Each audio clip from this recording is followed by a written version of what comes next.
Hello. So I talk about biology-inspired neural networks with multi-directional propagation of values and distributions. So biological neural networks are still superior to current artificial neural networks. So if you try to increase the number of neurons, it might be not sufficient. So there are these approaches, but they don't seem to work. So there is also popular approach with spike neural networks that you try to propagate the spikes. However, if you think about the real neuron, it's much more complicated. So we have this kind of structure which works in bursts of spikes, which there is annihilation. If two spikes meet, that they annihilate each other. We need to synchronize everything. So I think that to properly model it with spiking neural networks is extremely difficult. So maybe you should instead think about a logical neuron that we try to extract mathematics hidden in something like that and try to represent it as relatively simple objects like the standard multi-layer perceptron can like neurons. So, but to understand it, we need to understand what properties such neuron has to contain. And one is that biological axon has two-way propagation. Yeah, so if we have an impulse, it propagates both left and right. It doesn't matter from this perspective. And moreover, if they meet, they cancel. So with bursts and these annihilations, canceling, there can be quite complicated calculations hidden in such neuron, maybe some matrix multiplication. So we'd like to try to find what could be hidden, what would be valuable for biological organisms to hide in this structure. So moreover, our neural network usually propagate only values. However, for example, animals like rats also make decisions based on an uncertainty. It's also not only value, but also maybe that's variance, propagate something more about the probability distribution. So not just work on the values, but also maybe entire probability distribution, some models of them.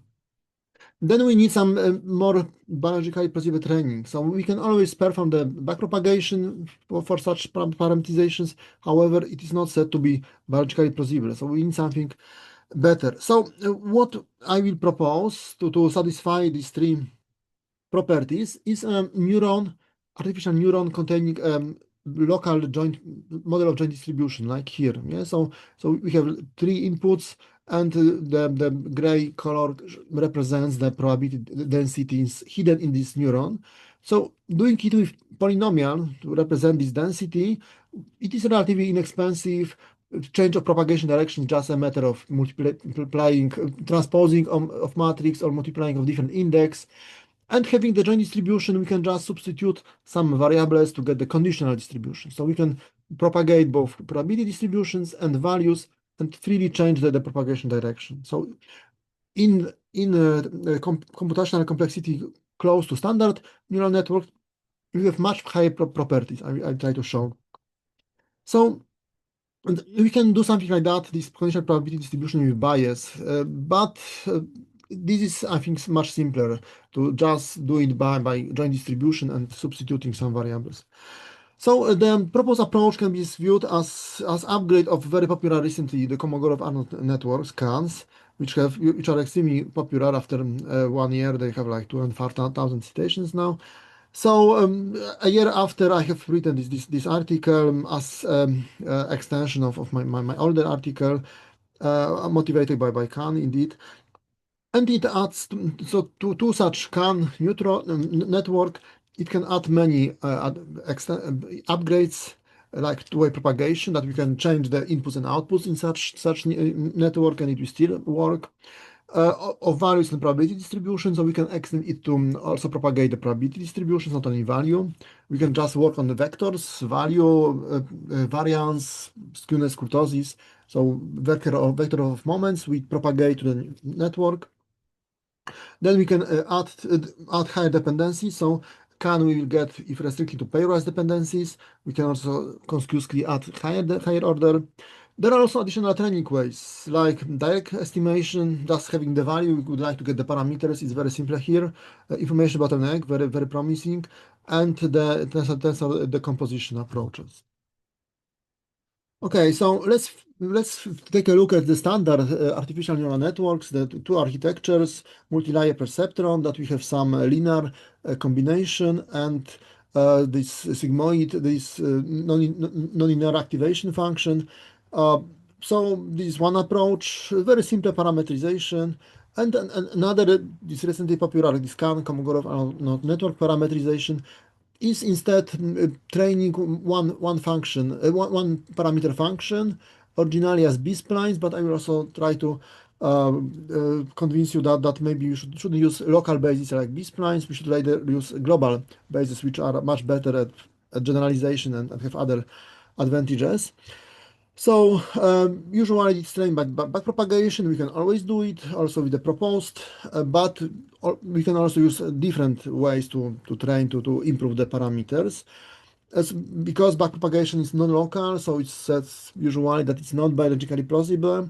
And the big question is what biology does. We need some different ways. So let's think about summarize the differences between these biological and artificial neural networks. Generally, the biological are still superior. Just taking more neurons, that doesn't seem to be sufficient. That if you just take neurons, they can train themselves. Instead, if we have this artificial, it's extremely fragile. If you change conditions, everything fall apart. So our current are very far from the biological. So the big question is how to get closer. Yeah. So try to understand what properties are hidden in biological and maybe try to recreate with better next generation artificial neural networks. Try to understand what's happening there. So it's too complicated for spiking, I think, neural networks. Instead, we should think about try to extract the mathematics hidden there, like maybe matrix multiplication, and so try to find a logical neuron like those, but those are very primitive, so we should use something better, and we can do something better. Yeah, so in similar calculation, like very similar to Can, we can have much more powerful neural networks, artificial. Okay, so this is the summary of the differences. So as mentioned, for biological axon is propagation in both directions. So they are two-way neural networks, while our current are one-way neural networks. So we should be able to change this propagation direction if we want to get closer. Also for the maybe for training. Then there are these experiments that rats also not only use the value, the expected value, but also the certainty, uncertainty. So maybe also they work on the variance on the probability distribution. So we should think about that. Sometimes we work on values, but maybe we also add, let's say, uncertainty, maybe a more accurate description of probability distribution. So the proposal I would show will be very flexible. We can freely choose, let's say, how many moments we want to propagate and work on. Then we need different training approaches. I think the most promising is this information bottleneck generally approach, that we think about the content on intermediate layer. So it should contain. It should have as much information about the next layer we would like to predict, but also remove the noise, remove unnecessary information from the previous layer. So these two rules are local rules. So it can be written in this architecture as through local interactions. Yes, and are very universal. So here is this basic approach I will talk about. And it works on mutual information, that it's description of probability distribution. So we need a probability distribution, and standard neural networks do not describe probability distribution, while the current one, like this density modeled, is actually so we can directly work on these probability distributions, which are very valuable, for example, for training and for evaluation of how many bits of information travel to our networks through given neurons. For- So, so here is some picture that having let's say these points. Yeah. So we don't know what causes what. Yes. This causality versus correlation problem. So we just model the joint distribution as polynomial with the colors, and having the polynomial, we can just substitute one variable to get the conditional distribution for the second, or the opposite. and we can freely change the propagation direction. Yeah, so both we can be conditional distribution, but can be also the conditional expected value. And here is for three variables. Again, we model the joint distribution, then we can freely substitute two variables, normalize, and we can get the expected value of the third variable. So we can change the propagation direction in what direction we want. So it's very flexible, and it does not know the causality. It doesn't assume that we know the causality. Here we have just joint distribution correlations between the variables. Okay, so regarding the formula, so as mentioned, it sounds complicated to work on probability distribution joint, but it turns out it's quite simple if you use this representation that we say that the joint density is just a, let's say, polynomial. So here is the product basis. It's convenient to use orthonormal for this direct estimation, especially. So here is this description of the parameters of our polynomial, and using this orthonormal basis, we can directly estimate these parameters as just average over our sampler of given function. Yeah, so if you have all the inputs, like here, you can directly get the coefficients very cheaply. So this is one very nice approach, that we have this direct estimation, having the data that we can already get the moments which describe our probability distribution joint. But we can also now having this joint density as so our neuron contains this Aij matrix describing this our polynomial. Now we can just substitute some variables, and so here we get and normalize, and we get the conditional distribution in one direction. We could also calculate the expected value from it, and it means that we only leave the first moment. Yeah, so here we use a few moments, as many as we want. Here we can go to just to first moment. Yes, if we just restrict to expected value, we remove the variance and higher moments. Then we can just go the opposite way. So and we can see that we just have to transpose the indexes. Yeah, so just changing the indexes, we can change the propagation direction. So it's very simple, natural, uh, just matrix multiplication. So maybe in this kind of neuron, biological neuron, maybe there is matrix multiplication hidden, and this way it could change the propagation direction of conditional distributions, like here. Moreover, so having these parameters, we can also evaluate mutual information. So what is, I think, the best evaluation of how many bits of information travel between the two variables, and so it's also to evaluate the flow of information through our neural networks for the training. Very useful and inexpensive estimation. Okay, so previously in 2018, I thought about going in this direction, but in a very abstract way. Like we have this general neuron which have some inputs and improves model of joint distribution on these some inputs.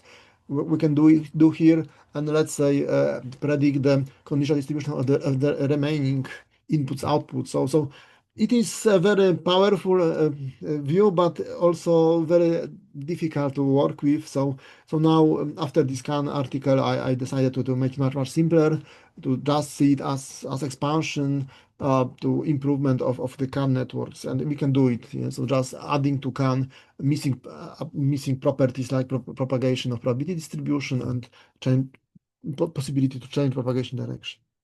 Okay, so as I mentioned about this the most promising, I think, approach to training, the information bottleneck by Naftali Tishby and Bielek. As mentioned, we try to optimize the content of intermediate layers. Yeah, so here we have the pixels, here we have the final, let's say, faces, and the question is, what should the intermediate layer contain? So it's a difficult question, but here we can try to answer it. So it should allow to predict the next layer. Yeah, so it should have has as much information about the next layer as possible, and the best is the mutual information, because it's universal. It's if we just change permutate the variables, it's the same. If we make some monotonous transformation, it is again the same. So it is, and this is literally the number of bits. How many bits this layer says about this layer, or the opposite. So how many bits you can communicate having one of them about the second. So we would like to maximize. We would like to choose the content that it has as much information as possible about the next layer, but also we would like to minimize about the previous layer because there is a lot of noise. So we'd like to remove it. So we can do it. There were two articles I'm aware of training this way neural networks using so-called HSIC, which is Hilbert-Schmidt information criterion I also mentioned, but it will use local basis. I will try to convince you that local is not optimal. Better is should global. So we can see HCR similarly, but cheaper and using global, which is basis, which is so cheaper because here is we need matrix multiplication. It's quite costly, and global. I will try to convince you that it's better for generalization. Okay, so this line of research came from this hierarchical correlation reconstruction approach, which, as mentioned, is just a modeling of joint distribution as a linear combination, preferably in this orthonormal basis. If you use orthonormal, then estimation is super cheap, that just average over the sampler. So it is, there are many articles I will briefly mention, but it is kind of a world of methods which is between the two standard worlds. So from one side we have the statistics that we have interpretability, unique parameters calculated independently, we have high accuracy. However, they don't. It's difficult to conclude probability distribution, especially joint. It's impossible. So they are nice. We have high control, but provide only very rough description of the data. From the other side, we have these, let's say, neural networks, which work on very large moment, very high number of moments, very accurate description. However, there are lots of problem like this iteration for estimation, the lack of interpretability, no lack of uniqueness. So, for example, for many applications like finance, people don't like it because they don't trust what's happening inside. So we would like to have more controllable approaches like statistics, and the proposed is combines the advantages. You both have remain the control, interpretability, but also allow for very large models for better description, more accurate description of the data. So generally, we usually work with the normalized variables that we can, for each variable, we can normalize it to a uniform distribution. So for pairwise, if you look at two variables normalized, then they would be from nearly uniform distribution on the square. And we can add them the corrections to this uniform distribution. And this one is very close to correlation coefficient. This is more complicated, that we can see that if we grow this variable, variance of the second variable grows. Yeah, so this is dependence between the first moment of the first variable and second moment of the second variable. Yeah, so this is mixed moment.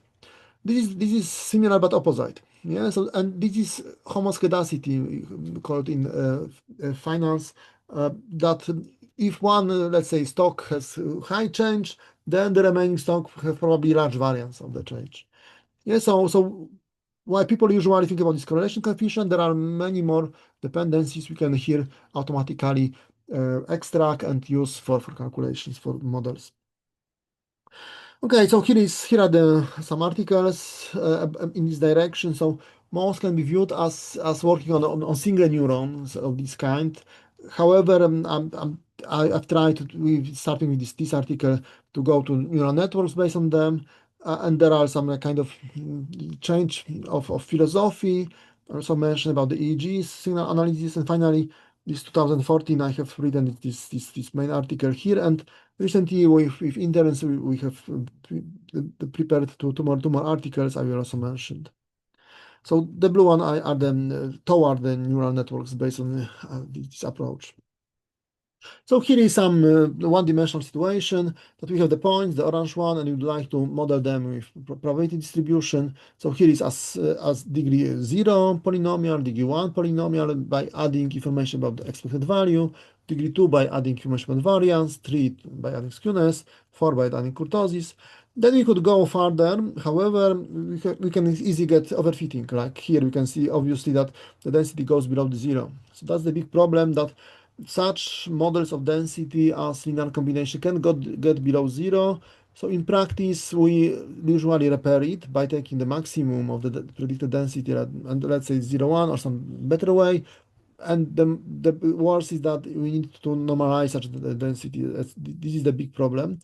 So, however, for neural networks, I think we can skip this step because it's very costly. So, I hopefully that the training will overcome these problems so that finally it should work as we would like. So this is an important problem if for very detailed calculations, but for neural networks, I think we can neglect it. So here is very briefly about the derivation. So we take the sample as the blue points, and we make the kineticity estimation. So just put Gaussian in every point of different widths, and we mean square error fit the polynomial to them. So it obviously depends on the width of the Gaussian we will use. So the most interesting is then this limit to this infinite, these Dirac deltas that we have this point.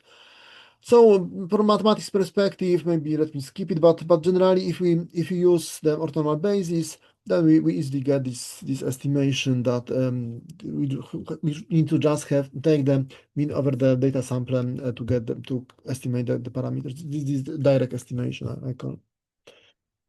Okay, so as mentioned, it is worth to use the normalization to nearly uniform distribution on a 0, 1. So this way we make the variables nearly quantiles. So one half becomes the median becomes the one half. So it is performed by going through cumulative distribution function or empirical distribution function. It is very simple. And it is done separately for each variable. Yes, so the marginal distributions are from nearly uniform. And after this normalization, we have the points, and now we can model the joint density as a polynomial. So here is a trivial approximation that just uniform. Then we add these 4 coefficients. Then we add many more coefficients, like we have degree 4, degree 9 here. So we can see that we get this model of joint density. And here is the explanation that why it seems that the global basis, like used here, yes, that the moments are a better generalization than local basis, like in this city estimation. Yes, so we have the same points as previously. Now we like to model this joint density here as polynomial of different various degree, and here as city estimation. So put the Gaussian in every point, or different radius. Okay, is the radius. So the big question is, which are better at generalization? So to answer this question, we use the cross-validation. But we have a separate subset for training and the rest for the validation evaluation. So if we do it here for this log likelihood, the basic evaluation for probability distribution, we get these plots. So here is for candidate estimation for various these radios. Here is for the polynomials and cosines for different degrees, the size of the basis. So we can see that the candidate estimation value goes above 0. And 0 for us is just assumption that the density equals 1. So 0 is trivial. And the KD is not much better. In contrast, the polynomials and cosines easily can get generalization. So can predict the density and will still work for the remaining points. Yes. So we can see that the best is the degree 4 polynomial. So and usually for data like financial, degree 4 it turns out optimal. So this is literally working on first 4 moments. Expected value, variance, skewness, kurtosis. If you go to higher, usually on practical data we get some overfitting. So this is a basic heuristics that if you don't know work on standard data, just use for moments.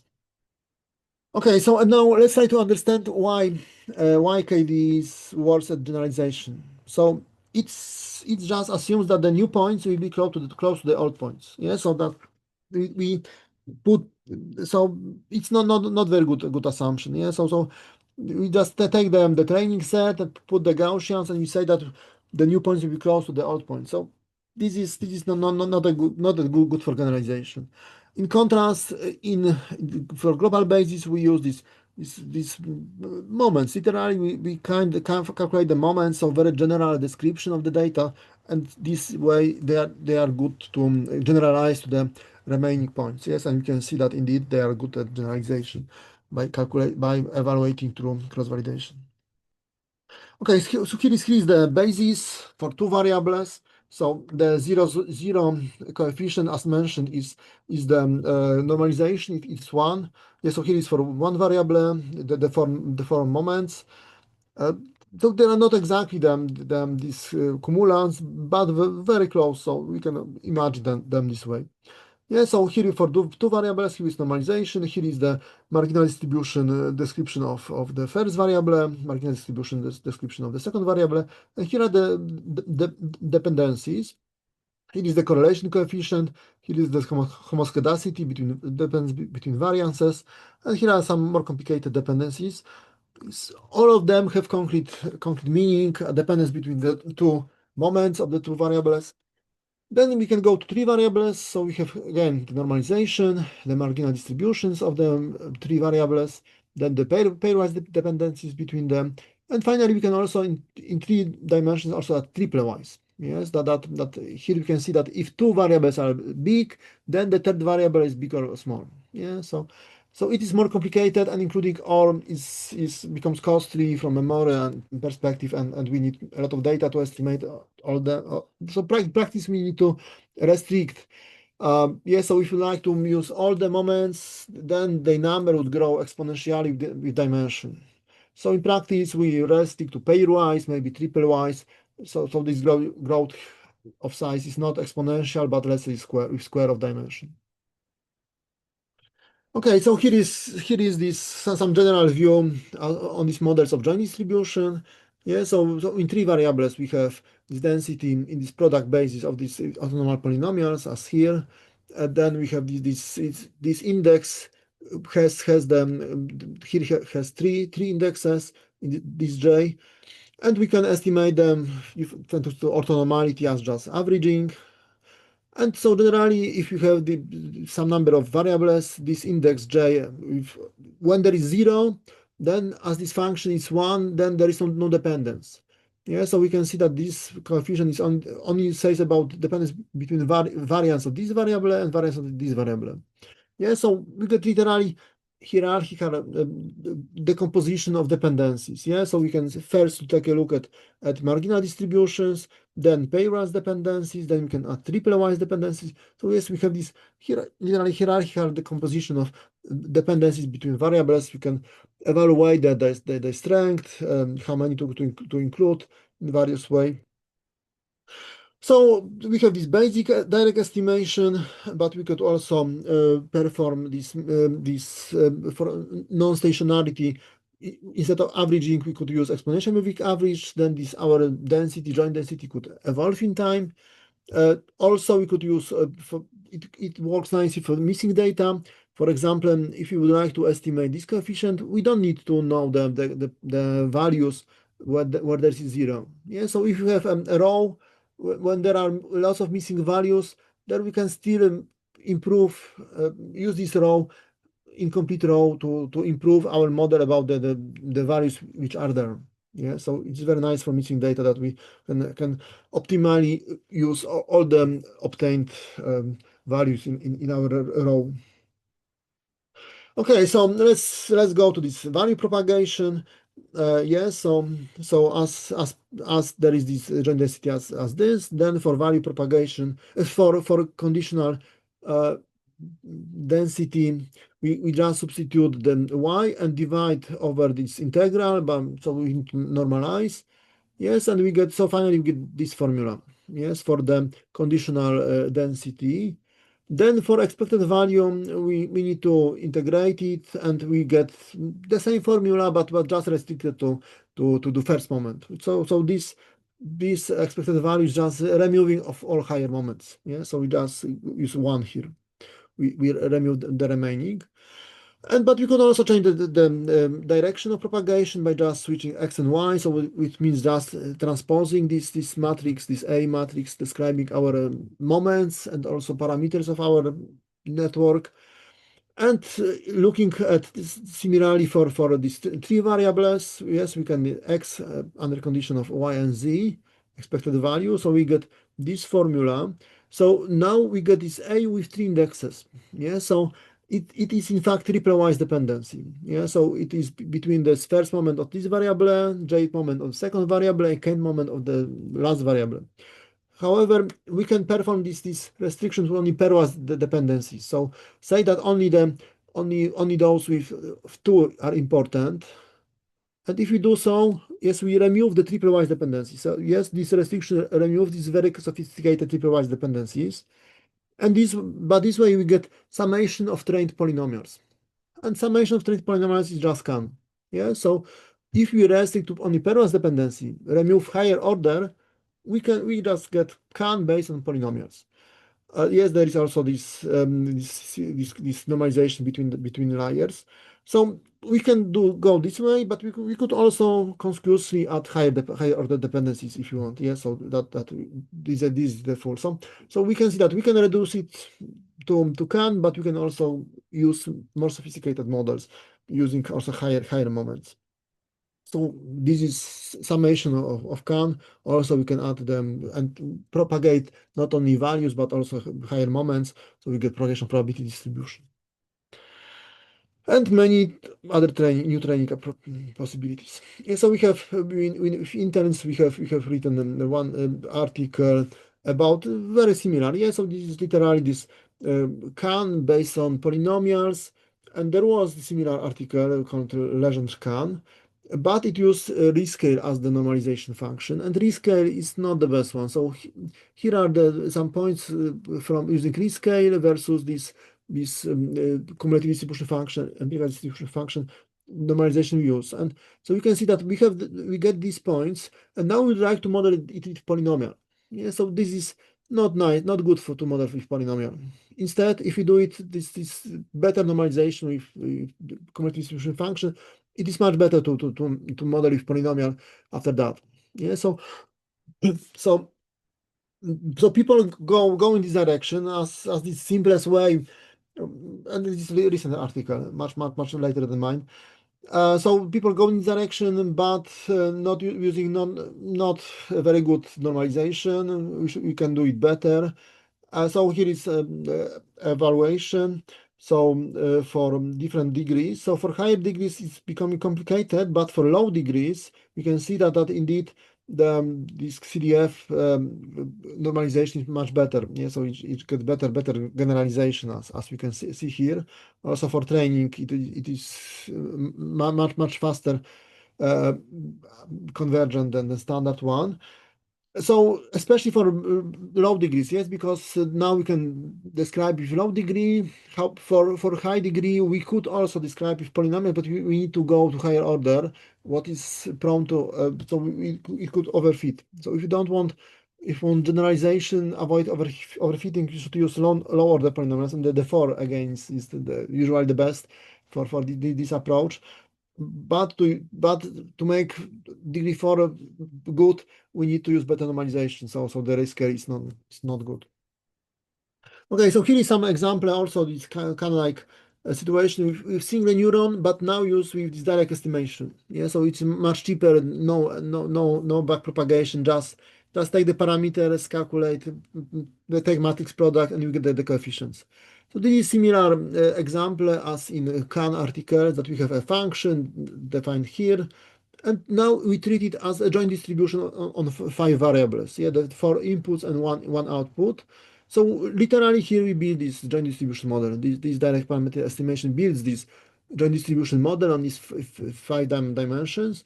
And now we can find the external function, which was automatically from this normalization, and the 4 variables which indeed resemble the 4 polynomials. So it's not perfect, but this trivial estimation can already reconstruct this relatively complex function from sample. This is based on sample of size 1000. It got this function. Okay, so here is a different example of one neuron, this such network. So as I have mentioned that we could use joint distribution to find the conditional densities values, but in high dimension there are problems. Also, if you would like to use some let's say binary variables, so there is problem. So there is also different approach. I have developed in a few articles that we could just, instead of using this huge hypercube, uh, instead we can just use linear, let's say linear regression, or some prediction of a few moments. Yeah, so here we use just linear regression for first moment, for second moment. So we have a few linear regression, can be more sophisticated models. And we can see, for example, that that higher education is positively correlated with expected value, but also with variance. So if you have higher education, you probably have larger income, but also the variance can be increases. For example, because it could be some philology or it could be computer science. So here we literally, if you have prediction of value, we can transform it into prediction of a few moments by just mean square error optimization, and it builds this polynomial, and now we can transform this polynomial to the original probability distribution. Yeah, so finally we get these predicted probability distributions. And moreover, we also have very good evaluation of variables. Yeah, so we can calculate log likelihood, entropy. So I use these two types of evaluations: basic the relevance, as if you use just this variable, how many bits of information you can get about the predicted variable. And here is novelty. It's much more interesting that if we have all variables, but remove this one variable, how many bits of information you lose.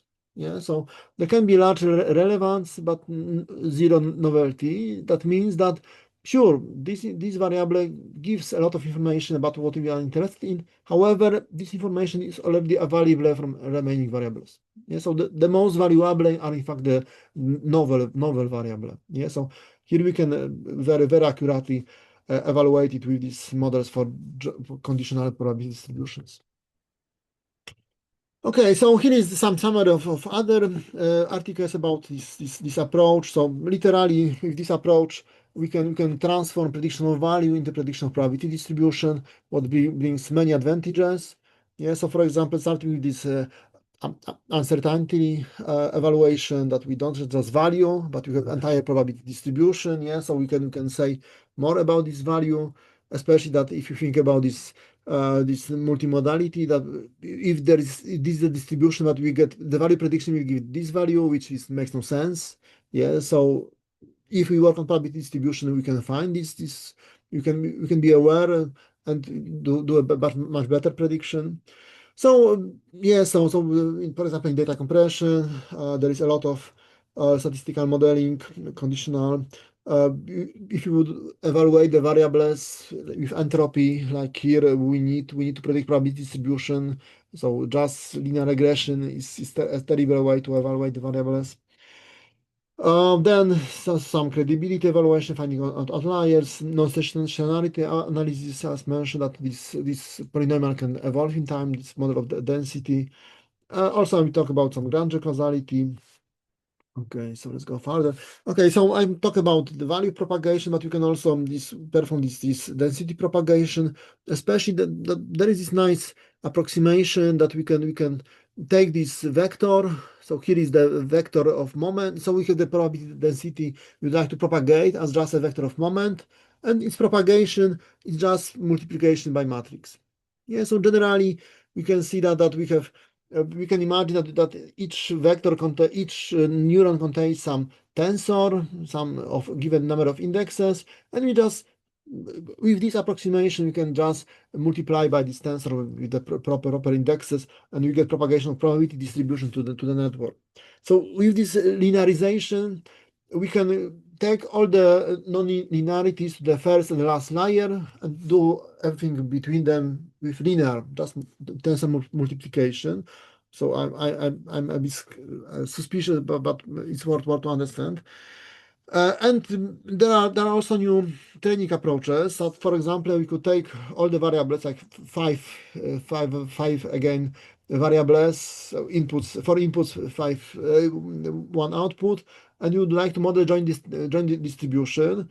So we could do it, but the number of coefficients should grow exponentially if you do it. You want to do it right. So it would be nice to make this tensor decomposition like here. Yeah, so represent this tensor as just summation over this edges between them. So this is kind of extension of singular value decomposition into tensor. And so in theory, we could also perform this kind of training, that, yes, trying to find the joint distribution and try to decompose it into smaller tensors containing joint distributions. Yeah, so this is another very interesting approach here, training by tensor decomposition, but it's difficult to make it practical, I think. But maybe, yes, it would be interesting to make it practical. Yeah, so this is a slide I have shown previously, but this is the summary of the formulas for two variables, and similarly for three variables. Yes, we get the formulas. Yeah, so they are very similar and relatively simple formulas. Also entropy, mutual information, um, tensor decomposition. Okay, so there are many additional training approaches. So we can always, this is a parameterization, so we can always perform the backpropagation as for standard neural networks, and this is what we did in this article. Yes, just treat it as scan, as parameterization, perform optimization by backpropagation. But doing so, we get additionally the coefficients become moments, so there's better interpretability. We can evaluate the number of bits flowing. In theory, we could also change the propagation direction, also easy transform into propagation of probability distributions. But there are these other approaches for training, and we now talk about the information bottleneck. Mm. So yes, so I have already mentioned about it. So yes, we would like to optimize content of these intermediate layers, but maximizing mutual information about the next layer and minimizing about the previous layer. So based on this Tishby and Bialek. So here is the plots, very nice. Also, it's also very nice for evaluation. So if the training goes well, or maybe we overfit, maybe there's missing data. We need larger samples. So here is from the article from 5% of the training sample, 45%, 85%. So what's happening here? So here is the first layer. So the first layer has some information about the y. So after one layer, and nearly full information about the X. So what's happening during training? So now it go here and go left. Yeah. So first it goes up, that it gains more information about the output. Yes, we would like to have the full this one bit of information about the output, so it works well. But then it goes left. So it removes then some information about the input, because it's noise. We can compress, they call it compression. Yeah, so that then we can remove some information which is not necessary. We also see it for the remaining layers. So here they go up, and then it goes left. That means it loses information about the X. Yes, this is compression. This is removal of unnecessary information. So here is a nice training, but here is there is problematic. We can see that there is some overfitting. There is missing data to train such large neural network. So we need to change something, add more training data, or maybe add some regularization, maybe use some smaller network. Yeah, so there are various ways to handle it, and here we can see that there is a problem and maybe try to do something. Okay, I talk about this briefly about this information theoretic view. So it is the simplest is to make this trivial approximation, that is logarithm of 1 over plus density, just density plus, so just density. Yeah, so its approximation, yes, we could do it better maybe, but thanks to this approximation, the formulas become trivial, just sum of squares. So yeah, so it's not perfect, but at least it's some approximation. And so, for example, if you would like to calculate entropy of this variable, you need to just take sum of squares of these four parameters, then of these four parameters for mutual information of this non-trivial dependency between two variables. Yeah, so here is correlation, here is homoscedasticity. So we get very trivial evaluation of mutual information by just sum of square of the coefficient. So yes, as mentioned, this is close to this Hasik, which was used for training, and now I compare them. So what this one slide is, I have mentioned that the polynomial can generalize. Yes, so in cross validation they get the positive evaluation, but chronicity estimation is terrible. Yes, it says that the new points will be close to the old points, what is not good for generalization. So the global basis seems much better. So we should go from Hasik, which is based on this local basis, to global basis, like we do in the proposed approach. And moreover, yeah, so this is new points in the old point, and HCR is find moments. It's much better generalization. And this Hasik uses this kernel approach, which works nice. That we have this kernel, this kx, which is just like here, just e2 minus, or should be minus e2 minus this distance divided by some width of Gaussian. Again, the question is how to choose this Gaussian. But the biggest problem is that the size of this matrix is n by n for samples of size n. So if you would like to use a large sample like million, this will be million by million matrix. So there is a big problem with this approach. And for HCR, we can also we could find the kernels. So we can also do this way, but we can also do it easier. Just use this formula, this sum of squares, and now the cost is linear with the size of the data. So let's say this million samples times the number of features we are considering. Yeah, so here there are 4 by 4, 16 features. So now instead of uh, size of sample squared and multiplying matrix. So if you would like to multiply matrix million by million, the cost is aesthetically, they say, and to comma 37. So the cost is huge. This multiplication is not practical for size million or something, completely impractical. But the proposed is very practical. So the cost is much smaller, linear sample size, and also dependent on the number of features we'd like to include. So it should be much better for training of neural networks. So yes, we would like to do it. Some interns should do it, but yes, it's very difficult to convince them. Okay, so but we have written some article about comparison of this HSEQ Hilbert-Schmidt information criterion as the independence test. Yeah, so the original motivation of HSEQ was independence testing.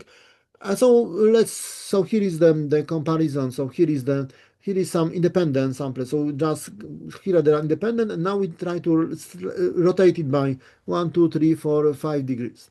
So this rotation introduces dependencies. So we would like to use two methods to find it. So one is HSEQ. HSEQ is the red one. So this is the probability. The method, what is the probability that they are independent? The method says. So the HSEQ is the red one, while our it's the green one. So it's much better. It's much more convenient that this is independent than HSEQ. So it is much more sensible, I can say. So in our view, this is just this estimation of density as previously. Then here are the coefficients 16 as previously. But and now we like to evaluate if the coefficients are noise or not. That's a difficult question. So we have hypothesis testing. If they are uh, if the two samples are independent, then we can normalize to make them. They should be from normalized Gaussian distribution. So there are many ways to do it, but the best which works is just taking the smallest and the largest. Yeah, so just we taking the smallest, I think this one, and the largest, and compare them with the smallest and the larger of the 16 Gaussian distributions and 0, 1. Yeah, so this is the green one, but we could also estimate for every coefficient, so find the probability of sorted 16 values from normalized Gaussian distribution. So here is the first one, the smallest one, the second. So it's not trivial to find this but there are analytical formula we can just test, and you can say that the green one is indeed looks as a signal, and most of the remaining looks like a noise. So we can evaluate for each coefficient. You can evaluate what is the probability that is a signal. Yeah, so based on hypothesis that they are they are independent. So I think it's very nice that we can say that we can throw away noise and use only the signal for some further analysis. And then also perform the single level decomposition, but it wasn't better. So let me skip it. Okay, so at the end, so let me briefly talk about different applications of this approach, but also to brain, to EEG. So for EEG, so here is data from two electrodes from EEG data. So we can see that, so here is the same time, here one is later electrode, here one is earlier.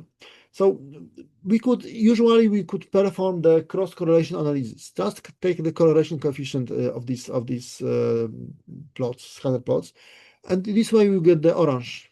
So yes, it says something, but it's not very interesting. But it doesn't say that there are asymmetric. We can briefly clearly see that this is different than this one, so there is some asymmetry, but just correlation does not describe it. So let's describe it better. So instead, I describe each of them as a polynomial, the joint distribution. So this is model of joint distribution here, here, here, and we can check how this joint distribution evolves in time. And it's more convenient to perform the PCA to find the dominant changes of the joint distribution. And here is the first contribution, and times this dependence from the lag, the difference between the two electrodes. So we can see that it's also as correlation only sees the synchronization, but it's much better at pointing synchronization. Yeah, so it seems. Also, it provides interpretation. So this is the corresponding contribution to joint distribution. So it seems better than just correlation, at least at synchronization. But then you get further features, and we can see that the second sees the asymmetry. The third also sees the asymmetry. Yeah, so we get multiple features. Instead of just looking at correlation, you get multiple features optimized with PCA and with contributions, with interpretation. So it seems much better to understand dependencies between two data sets. And moreover, you can use it to improve the causality evaluation. Yeah, so we have the standard Lagrange causality that we would like to predict a new value in time series from its past, and then use the second series and its past. And the question is, does the second series helps with the predictions? If it helps, we say it is Lagrange causing. So this is just true false. Yes, but let's try to improve it. So, for example, one big problem of Granger is that there could be a common cause. Yes, that we have these two possibilities, but there is a real one which causes both. So that's common cause, and we cannot distinguish them. Is it common cause or not? And the proposed method can, I think, looks like at least here distinguish common cause from not. So let's think about the improvements. So one is trying to evaluate the propagation time between the two, let's say, parts of the cortex for EEG.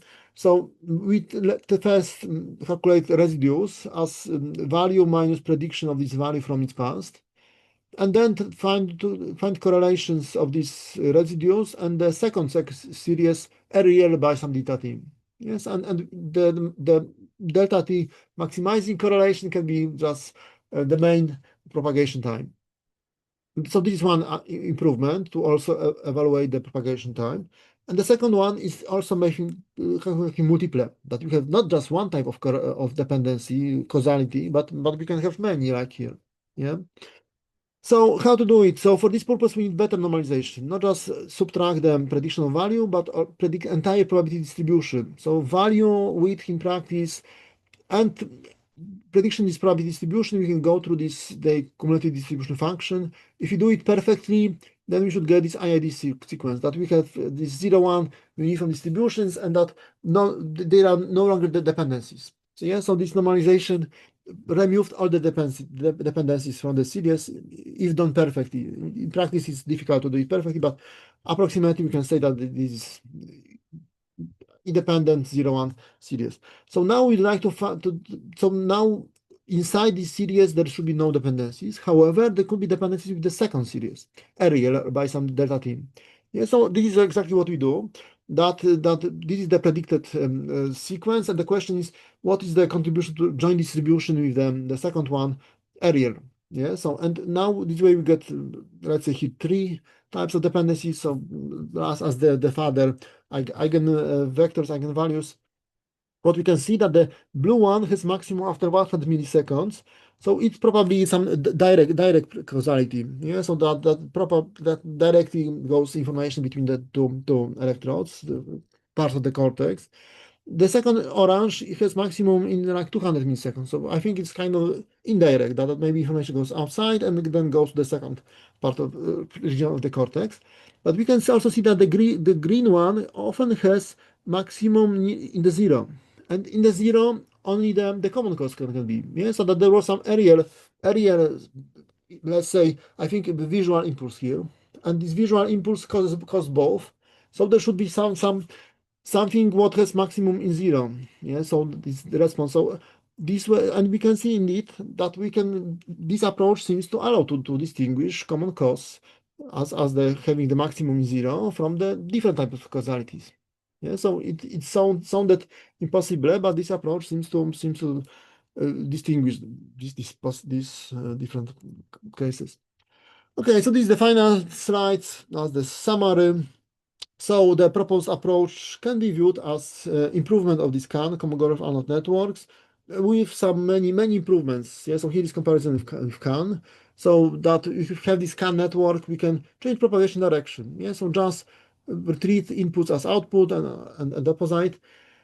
Like biological neural networks, also they can propagate in different directions.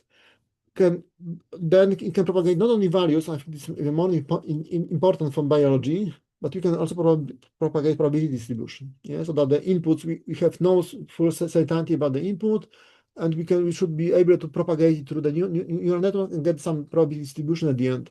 And this extension allows to do it. So by inclusion of higher order than first, so we can do it. We can skip it.